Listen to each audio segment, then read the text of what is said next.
खुदी को कर बुलंद इतना कि हर तदबीर से पहले खुदा बंदे से खुद पूछे बता तेरी रजा क्या है। मेरे प्यारे बच्चों, मैं संदीप तिवारी संदीप केमिस्ट्री एरा की तरफ से आपका फिर से वेलकम करता हूं।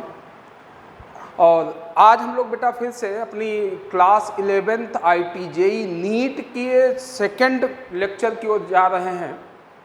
आज हम लोग स्टार्ट करने जा रहे हैं सब बेसिक कॉन्सेप्ट का जो सबसे इम्पॉर्टेंट पार्ट है, जिसको हम लोग नाम देते हैं मोल कॉन्सेप्ट। मोल क्या है, हम लोगों ने लास्ट क्लास में लास्ट वीडियो में हम लोगों ने बात भी थोड़ी बहुत किया था, बहुत टाइम नहीं था, नहीं कर पाए थे। ठीक है, तो आज हम लोग मोल कॉन्सेप्ट स्टार्ट करने चल रहे हैं। मोल एकदम आराम से बेटा समझना है लोगों को कि व्हाट इज द मोल। एकदम गारंटी देता हूं कि आप मोल से रिलेटेड प्रॉब्लम कभी नहीं मिस कर पाओगे, लेकिन एकदम चीज़ों को, और मैं एकदम कभी प्रेशराइज करके ये नहीं कहता हूं कि आप प्रेशर, दिमाग को प्रेशर में लेकर के पढ़ाई नहीं होती बेटा।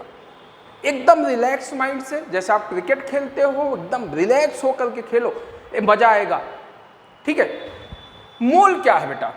मोल को अगर बात किया जाए तो मोल जो टर्म आया, अगर देखा जाए तो एक साइंटिस्ट थे ओस्टवाल्ड, जिनका सुना होगा आपने। तो ओस्टवाल्ड ने सबसे पहले जो मोल टर्म यूज किया वो ओस्टवाल्ड ने किया। ठीक है, अब आज की डेट में मोल को हम लोग क्या पढ़ते हैं वो बात की बात है, लेकिन अगर ओस्टवाल्ड के अकॉर्डिंग मोल को डिफाइन करना हो, व्हाट इज द मोल, जैसे मोल एक जनरल टर्म में हम अगर बात करें कि व्हाट इज द मोल। बेटा एक बात बताओ, हम लोग डजन पढ़ते हैं ना, डजन क्या है? किसी चीज को काउंट करने की एक यूनिट है। ये मार्कर हमारे हाथ में है, हमने कहा कि हमारे पास 1 डजन है, तो आप क्या समझोगे कि 12 मार्कर आपके पास है। हमने कहा 5 डजन है, तो आप कहोगे कितने मार्कर हैं? 60 मार्कर हैं हमारे, 12 से मल्टीप्लाई कर देंगे। ठीक है, तो हुआ क्या बेटा कि अगर नॉर्मल डेज की बात करें, हम अपने लाइफ की बात करें, तो पैसा ही एक ऐसी चीज है, पैसे को छोड़ करके दुनिया में और ऐसी कोई चीज नहीं है जो मोल के फॉर्म में हमको रिक्वायर्ड हो, जिसकी जरूरत मोल के फॉर्म में हो। क्यों? क्योंकि डजन एक स्मॉलर यूनिट है, किसी चीज को कैलकुलेट करने की स्मॉलर यूनिट है कौन? मोल। अब लार्ज नंबर को कैलकुलेट करना था, अब सपोज करो कि दुनिया में पूछा जाए कि कितने लोग हैं, कितने पैसे हैं दुनिया में, तो वो हम डजन के फॉर्म में कैलकुलेट करना हमको नहीं लगता कि बहुत आसान होगा, लेकिन अगर हम मोल के फॉर्म में कैलकुलेट करना चाहें तो कर सकते हैं। ठीक है, तो जैसे एक दिमाग में पहली चीज एक सेट करो आप कि जैसे बेटा हम लोग कहते थे कि 1 डजन इज इक्वल टू 12, 9 से आप पढ़ते चले आए होंगे कि जैसे 1 डजन इज इक्वल टू 12, वैसे ही 1 mole is equal to 6.023 into 10 to the power 23।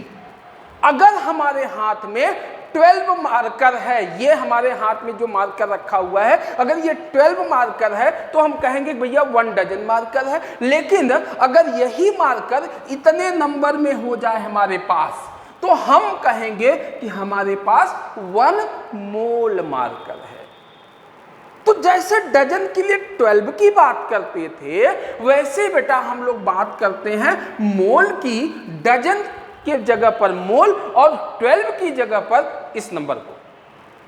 ठीक है, अब सबसे इंपॉर्टेंट बात ये आती है बेटा कि ये जो वैल्यू है 6.023 इंटू 10 टू द पावर 23, ये आई कहां से? ठीक है, बहुत से लोग होते हैं, हम बोलते हैं व्हाट इज द मोल, तो बेसिक ये बात सही है बेटा कि ये नंबर होगा तो मोल होगा, मैं ये नहीं कह रहा हूं कि ये गलत है, लेकिन ये वैल्यू आई कहां से? किसी मनमाना तो नहीं कह दिया गया होगा कि भैया इतना नंबर होगा तो 1 मोल मान लिया जाएगा। कहीं न कहीं से तो इसका रीजन होगा कि ये वैल्यू आई कहां से। हम तो मोल को 6.023 इंटू 10 पावर 24 तो मान सकते थे, 20 मान सकते थे, ऐसा भी हो सकता था, लेकिन ये 23 ही क्यों है? ये इंपॉर्टेंट बात है। तो बेटा मोल को जो डिफाइन किया जाता है, मोल की जो बेसिक डेफिनेशन है वो क्या है वो समझते हैं। बेटा एक टर्म आता है, हम लोग आइसोटोप्स की बात करते हैं। आइसोटोप्स, अगर थोड़ा बहुत आइडिया हो तो बहुत अच्छी बात, मैं रिपीट कर इसकी डिफाइन कर दे रहा हूं थोड़ा सा।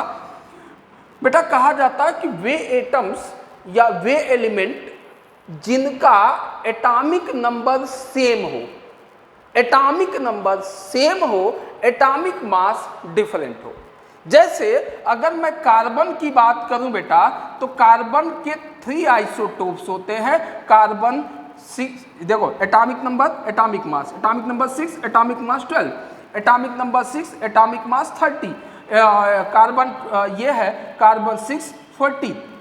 ठीक है, अब देखो अब तीनों का एटॉमिक नंबर सेम है। आगे आप एटॉमिक स्ट्रक्चर जब पढ़ोगे तो वहां आएगा, ये डिटेल में आएगा। तीनों का एटॉमिक नंबर सेम है लेकिन एटॉमिक मास तीनों के डिफरेंट है। These are isotopes of carbon. ठीक है, तो अब इसको पढ़ना कैसे होता बेटा, इसको हम लोग कार्बन 12 बोल देते हैं, इसको हम लोग कार्बन 13 बोल देते हैं, इसको हम लोग कार्बन 14 बोल देते हैं। ठीक है, अब जो चीज कॉमन है उसको नहीं बोलते, अनकॉमन चीजों को उसके बेस पर नाम दे दिया जाता है। ठीक है, और जो सबसे अबंडेंट क्वांटिटी में होता है, सबसे ज्यादा मात्रा में पाया जाने वाला नेचर में होता है, वो कौन सा होता है, कार्बन 12। तो मोल को डिफाइन कैसे किया गया बेटा, मैं डिफिनीशन लिख रहा हूं, कंसंट्रेट करिएगा। The number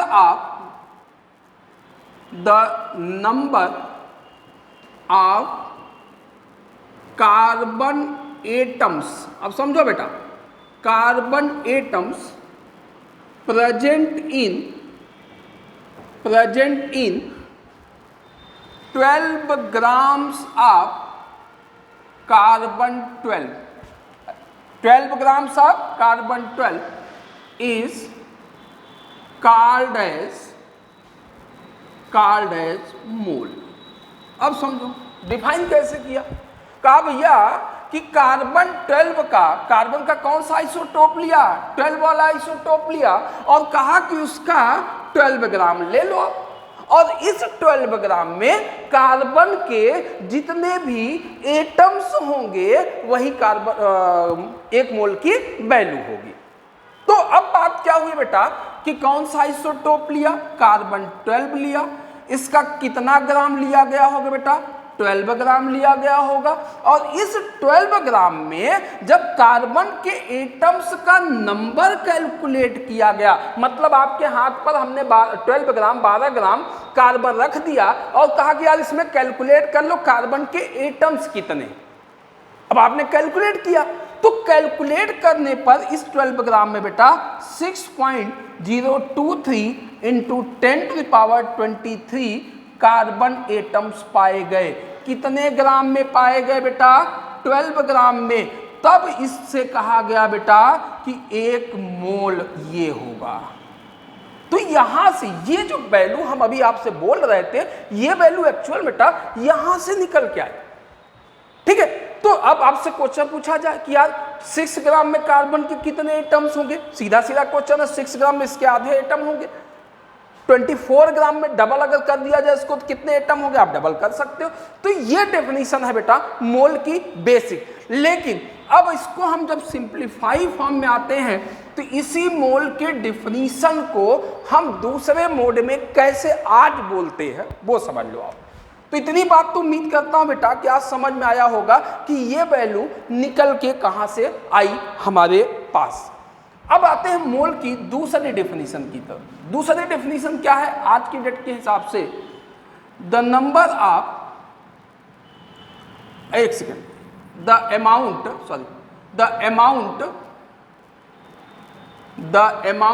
of a substance in which 6.023 into 10⁻23 entities, अब इसका मतलब समझ लेना, अभी entities are present called as 1 mole. मतलब ये बोला बेटा कि हमारे पास कोई सब्सटेंस है और उस सब्सटेंस में जो एंटिटीज का नंबर हो इतना हो। अब एंटिटीज का मतलब समझो बेटा, एंटिटीज का मतलब है कि जिसको हम कैलकुलेट करना चाह रहे हैं वो हमारे लिए एंटिटी है।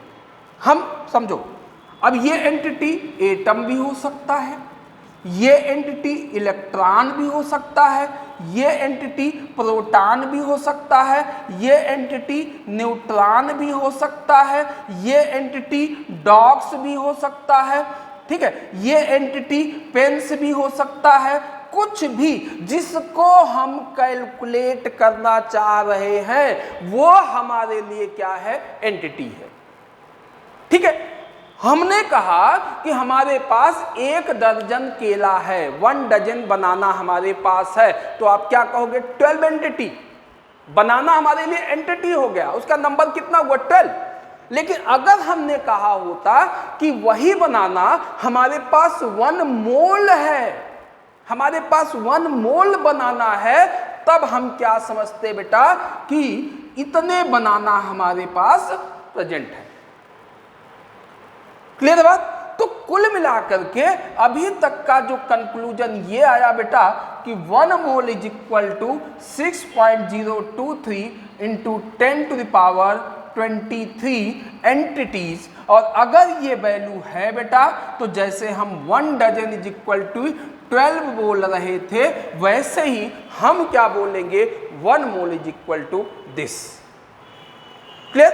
अब हुआ क्या बेटा, इसी को थोड़ा सा एक साइंटिस्ट थे, उनके आनर में किया, ऐसा नहीं था कुछ की काम कि उनके नाम पर दिया गया।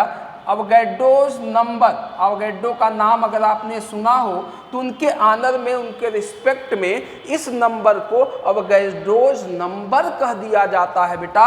और इसको रिप्रेजेंट कैसे करते हैं बुक्स में, या तो Na लिख दिया जाता है और कभी कभी N0 लिख दिया जाता है। तो अगर आपसे कहा जाए Na तो आप समझ जाना ये नंबर है, आपसे कहा जाए N0 तब भी आप समझ जाना ये नंबर है। तो ये है बेटा मोल की जो बेसिक डेफिनेशंस हैं। ठीक है, अब यहां से बात आती है कि इसको हम अपने क्वेश्चंस में अप्लाई कैसे करते हैं। उम्मीद करता हूं कि आपको मोल ये समझ में आया होगा। डेफिनेशन, ये वैल्यू कहां से निकल के आई, बड़ी इंपॉर्टेंट चीज हो जाती है बेटा कि ये वैल्यू हम कहां से निकाल के ला रहे हैं। ठीक है, अब आते हैं इसी को लेकर के हम लोग थोड़ा सा, इसी जो मोल है इसको तो अभी कई पार्ट में हम लोग तोड़ेंगे, इसको परेशान नहीं होना है। तो हमारे पास जो रिजल्ट आया बेटा 1 mole is equal to 6.023 into 10 to the power 23, या इसी को हम लोग क्या बोलेंगे, Na या N0। क्लियर बेटा? अब इंपॉर्टेंट चीज इसमें क्या है वो समझिए। अब इस पे क्वेश्चन क्या बनता है बेटा, एक जनरल बात बताओ यार। सपोज करो आपने अभी कहा कि 1 डजन इज इक्वल टू 12, ठीक। हमने आपसे कहा बेटा कि यार हमारे पास 60 पेन्स हैं, 60 पेन्स हैं। अब समझो ध्यान से, पूछा जाए कि how many dozens, how many dozens, dozens, तो क्या करो बेटा आप। अच्छा ये बताओ, पेन तो हमारे लिए एंटिटी हो गया ना, पेन तो एंटिटी हो गया। तो अगर डजन कैलकुलेट करना है तो आप कहोगे कि सर नंबर ऑफ डजन के लिए क्या करिए कि जो पेन का टोटल नंबर है, एंटिटी का टोटल नंबर जो है 60, उसको हम किससे डिवाइड कर दें, उसके स्मॉलेस्ट नंबर 12 से। तो अगर हम एंटिटी के पेन के टोटल नंबर को 12 से डिवाइड कर दें तो हम कहेंगे कितने डजन पेन है हमारे पास बेटा, 5 डजन। अब समझिएगा, तो हमने यहां पर कंक्लूजन ये बोला आपसे कि अगर हमको किसी एंटिटी का, किसी इलेक्ट्रॉन का, किसी प्रोटॉन का, किसी एटम का हमको नंबर गिवन है कि इतने नंबर्स में इलेक्ट्रॉन हैं, तो अब आपसे मोल कैलकुलेट करना हो तो हम क्या करेंगे। तो वहां के लिए बेटा एक सिंपल सा हम लोग फार्मूला बनाने जा रहे हैं। क्या, मोल इज इक्वल टू, वहां से देखिएगा ध्यान से, क्या कहोगे बेटा, given number given number of entities, given number of entities divided by 6.023 into 10 to the power 23। बेटा जैसे 12 था उसकी जगह पे तो ये रखना होगा मोल के लिए ना, तो ये वैल्यू है बेटा। और एक बात मैं और आपसे बोल दे रहा हूं कि थोड़ा सा कैलकुलेशन को इजी करने के लिए ये हम लोग 6.02 इंटू 10 टू द पावर 23 ही बोलते हैं, 3 हम हटा देते हैं, थोड़ा राउंड ऑफ कर देते हैं, ठीक है। तो ये है। अब आपसे क्वेश्चन, एक जैसे क्वेश्चन कैसे आता है, कहा क्या, इन ए फ्लास्क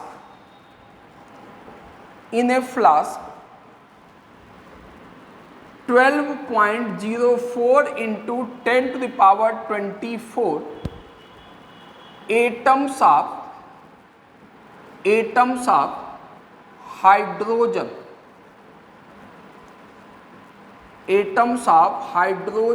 elements are present, ठीक। कैलकुलेट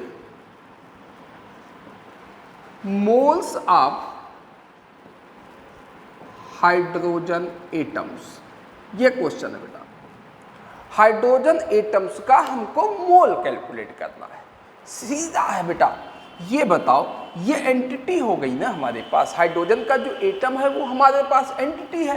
क्या नंबर है बेटा, 12.04 इंटू 10 पावर 23, सीधा है यार। Given number of entity divided by 6.023 into 10 power 23, तो बेटा मोल इज इक्वल टू हुआ कितना, given number 12.04 into 10 to the power 24 upon 6.023 हटा दिया बेटा मैंने, 10 टू द पावर 23, ये 2 टाइम, ये ऊपर गया 10 बचा, तो ये हुआ बेटा 10 ये और 2 ये, तो ये हुआ 20 मोल्स। इसका मतलब ये हुआ कि हाइड्रोजन एटम्स के 20 मोल्स प्रेजेंट थे किसमें, फ्लास्क में, ठीक है। एकदम इजी है बेटा, कोई दिक्कत नहीं।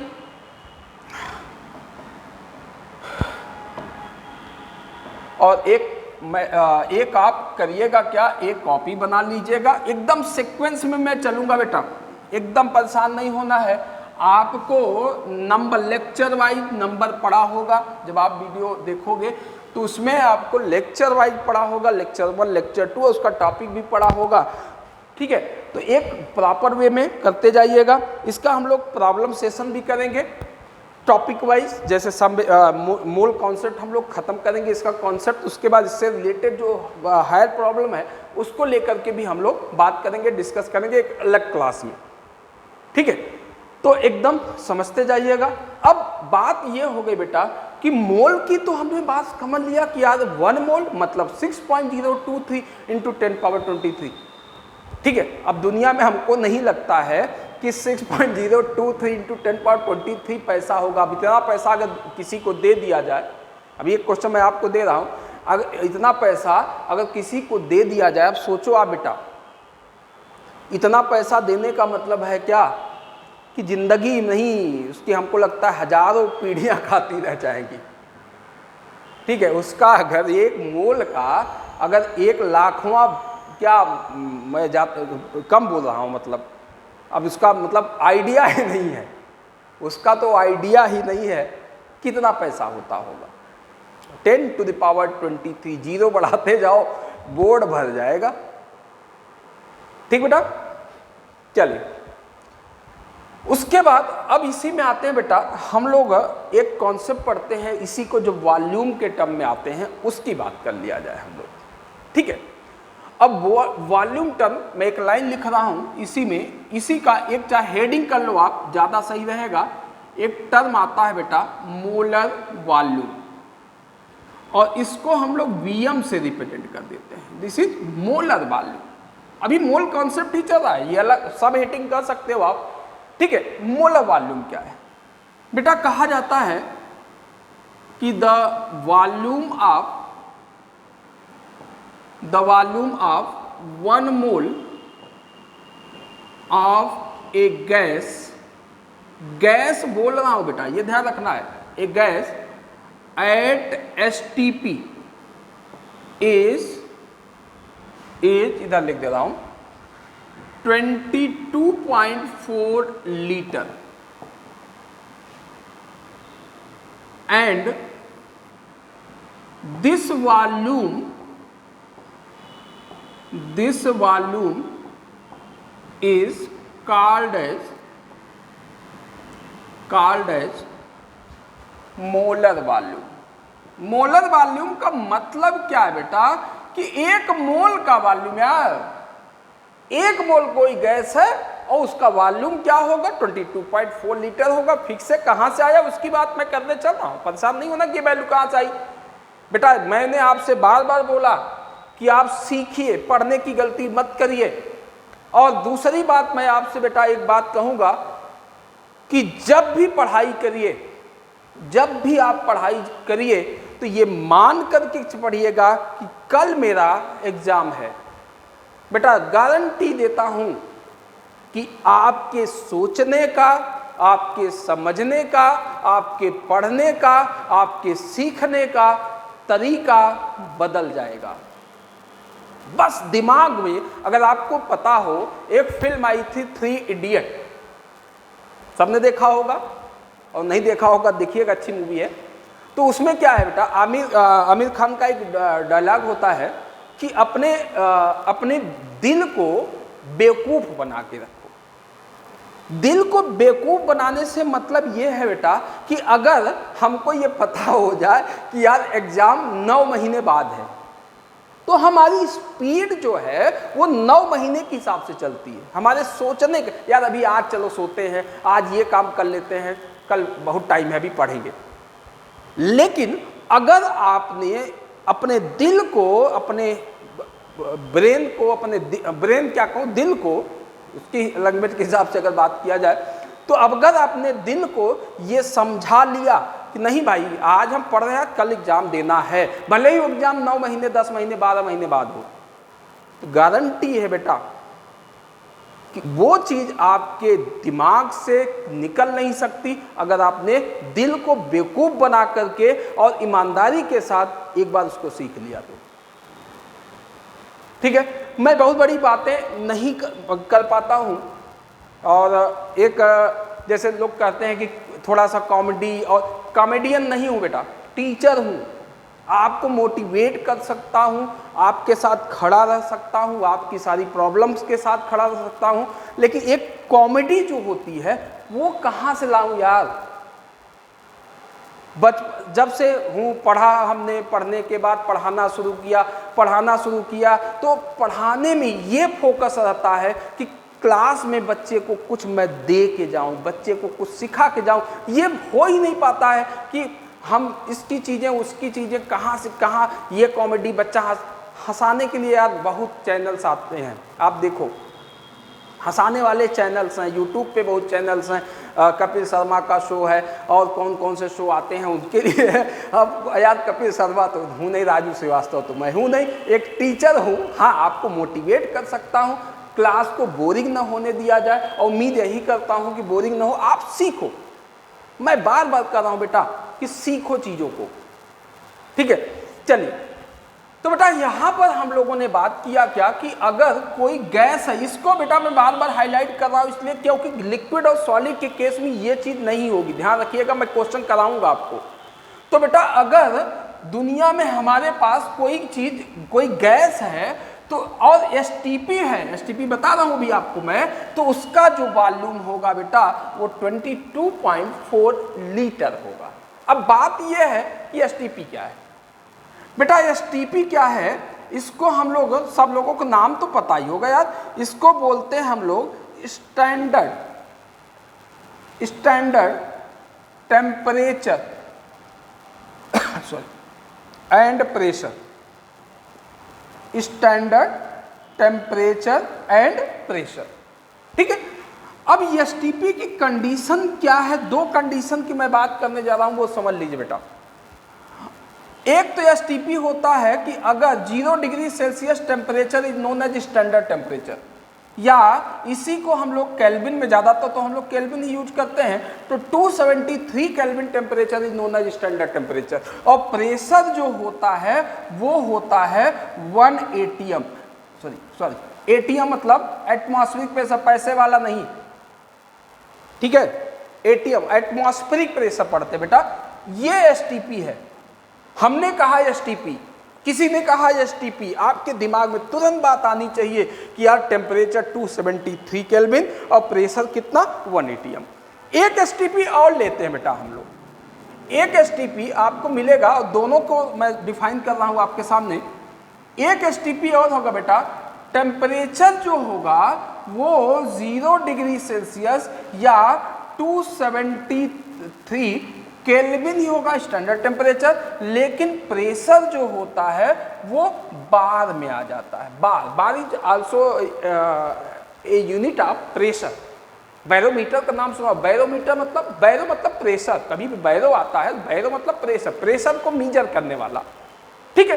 तो ये भी एसटीपी है बेटा, और ये दोनों कंडीशन अभी मैं बात करने जा रहा हूं। अब एक बात हो सकता है कि आपके दिमाग में ये आ गई हो कि सर एक नाम हमने सुना था NTP, this is normal temperature and pressure, normal temperature and pressure.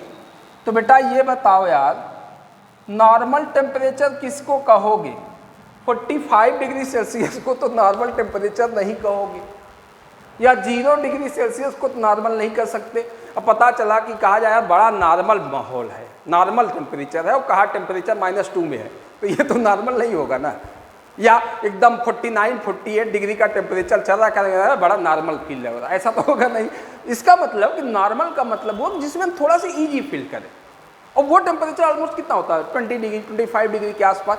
तो यहाँ पर एनटीपी में दो बातें आ जाती है बेटा, 25 डिग्री सेल्सियस टेम्परेचर, या इसी को केल्विन में अगर बात करूं मैं तो 298 kelvin temperature is known as normal temperature, and pressure same होगा बेटा 1 एटीएम। ये कंडीशन होगी, ठीक है। तो ये चीज आप नोट कर लीजिएगा, ये ध्यान रखिएगा। अब बात यहां पर आती है बेटा कि जो हम लोगों ने टर्म लिखा, क्या हम लोगों ने लिखा कि दुनिया में अगर कोई भी गैस होगी बेटा तो एसटीपी पर, मैं एसटीपी अभी हम एटीएम वाला ही लेकर के बात करने जा रहे हैं, एटीएम वाला ही, ठीक है। तो अगर हमने कहा, अब ये आया कहां से, अभी मैं बात कर रहा हूं, इस वॉल्यूम को अभी मैं दिखा रहा हूं आपको बेटा, मैं छोड़ूंगा नहीं आपको, ये आया कहां से आपको पता होना चाहिए, जानना चाहिए बेटा, ठीक है। लेकिन पहले तो ये समझ लो कि अगर हमसे कहा जाए कि 1 मोल हाइड्रोजन गैस है, एसटीपी पर वॉल्यूम बताओ, आप कहोगे सर 22.4 लीटर। हमने कहा कि 1 मोल ऑक्सीजन गैस है, एसटीपी पर वॉल्यूम बताओ, आप कहोगे सर 22.4 लीटर। हमने आपसे कहा कि यार 1 मोल कार्बन डाइऑक्साइड गैस है, एसटीपी पर वॉल्यूम बताओ, 22.4 लीटर। हमने कहा कि हमारे पास 1 मोल H2O वेपर है, भाप गैस है, तो कितना होगा 22.4 लीटर। लेकिन बेटा अगर इसी क्वेश्चन में अगर मैं ये कह दूं कि H2O यहीं पर लिख दूं लिक्विड, L मतलब लिक्विड, 1 मोल हमारे पास H2O है, और आपने अगर ये कहा कि सर वॉल्यूम कितना होगा 22.4 लीटर, तो ये गलत हो जाएगा। हमने गैस को हाईलाइट किया बेटा, गैस का वॉल्यूम 22.4 लीटर होगा, लिक्विड या सॉलिड का वॉल्यूम 22.4 लीटर नहीं होगा, ये ध्यान रखना है हमको। क्लियर बेटा? अभी इसको हम लोग आगे इसको अब बहुत कायदे से इसको हम दिखाएंगे भी आपको कि हमने बार बार ऐसा क्यों बोला था। फिलहाल इतनी बात तो समझ में आई होगी बेटा कि एसटीपी पर दुनिया में कोई भी गैस होगी तो उसका वॉल्यूम 22.4 लीटर होने वाला है। अब बात आपकी कर लिया जाए कि आपके मन में जो क्वेश्चन आ रहा है कि सर अब ये 22.4 लीटर आया कहां से। अच्छा एक बात और बेटा कि ये जो वॉल्यूम है, ये वॉल्यूम जो हम बात कर रहे हैं ना, इसके लिए टेम्परेचर 273 केल्विन है और प्रेशर जो है वो 1 एटीएम है। ध्यान रखने वाली बात है कि एसटीपी वाली कंडीशन 2 हमने बताया था, इस वाली कंडीशन में ये चीज है। ठीक है।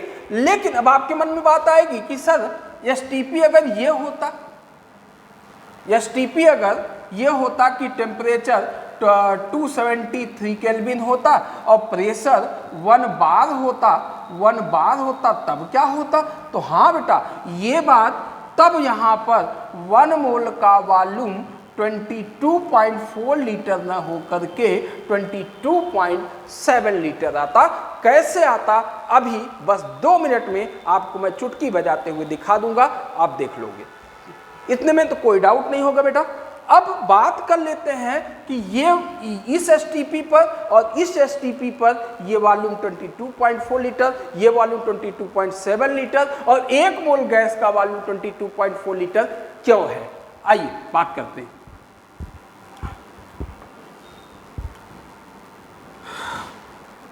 बेटा एक इक्वेशन हम लोग पढ़ते हैं, चैप्टर हम लोग 11th में पढ़ते हैं, गैसियस स्टेट। और गैसियस स्टेट में एक इक्वेशन आता है जिसको हम लोग बोलते हैं क्या? Ideal gas equation. हो सकता है कि आपने सुन रखा हो आइडियल गैस इक्वेशन। और वो क्या होता है बेटा? PV = nRT। P pressure, V volume, N moles है, दिस इज मोल्स। ठीक है, गैस का मोल होगा। R इसको गैस कांस्टेंट कहा जाता है, यूनिवर्सल गैस कांस्टेंट कहा जाता है। बाकी तो आप मतलब समझ पा रहे होंगे। और इसकी जो वैल्यू हम लेकर के चलने वाले हैं 0.0821 लेने वाले हैं। ठीक है, 0.021 एटीएम लीटर पर केल्विन पर मोल, ये यूनिट होती है इसकी। आगे बहुत ज़्यादा इस पर नहीं बात कर रहे, बस इतना समझो। बेटा ये बताओ, हमको वॉल्यूम चाहिए ना, n की वैल्यू कितना? 1 मोल की बात कर रहे हैं। तो V = अगर निकालोगे आप तो क्या होगा? nRT/P ना। n कितना है बेटा? 1 मोल। R की वैल्यू कितना पुट करोगे? 0.0821 होगा। और टेम्परेचर कितना है? 273 केल्विन। 273 केल्विन। प्रेशर कितना है बेटा? 1 atm। क्यों? क्योंकि हम लोग एसटीपी जो लेकर के, फिर रिपीट कर दे रहा हूं, हम क्या लेके चल रहे हैं? टेम्परेचर 273, प्रेशर कितना? 1 atm। बेटा अगर ये आप सॉल्व करोगे तो ये वॉल्यूम आएगा अप्रॉक्सीमेट 22.4 लीटर। तो अगर आपसे कोई ये पूछता है कि 1 मोल का वॉल्यूम 22.4 लीटर कहाँ से आया, तो आप क्या कहोगे बेटा? कि ये आइडियल गैस इक्वेशन से आया। अब बात यहाँ पे हम लोग फिर एक करने वाले हैं कि जो हमने कहा कि PV = nRT। बेटा अगर एसटीपी की कंडीशन ये होगी, टेम्परेचर कितना? 273 केल्विन, 273 केल्विन। प्रेशर अगर हम 1 बार लेकर के करेंगे, प्रेशर अगर 1 बार लेकर के करेंगे, तो यहाँ पर समझने वाली बात है कि R की जो वैल्यू होगी वो 0.0831 एटीएम बार लीटर पर मोल पर केल्विन हो जाता है, या पर केल्विन पर मोल भी बोल सकते हैं। अब देखो ये वैल्यू थोड़ा सा, ये और ये 3, तो अगर यहां से निकालोगे आप तो आप फिर रखोगे nRT/P। n कितना? 1। R की वैल्यू 0.0831, टेम्परेचर कितना बेटा? 273, प्रेशर 1। तो आप निकाल के देख सकते हो कि ये 22 पॉइंट। आप सोचो ये वैल्यू थोड़ी सी कम है इससे, तो डेफिनेट है यार कि ये वाला आंसर तो ज्यादा आएगा ना। ठीक है, तो डिपेंड करता है। तो लेकिन एक जनरल चीज हम लोग जो पढ़ते हैं, ज्यादातर एसटीपी की कंडीशन हम लोग यही लेकर के चलते हैं, इसीलिए हम लोग यही 22.4 लीटर ही बोलते हैं, लेकिन एक्चुअल में ये भी लिया जाता है बेटा।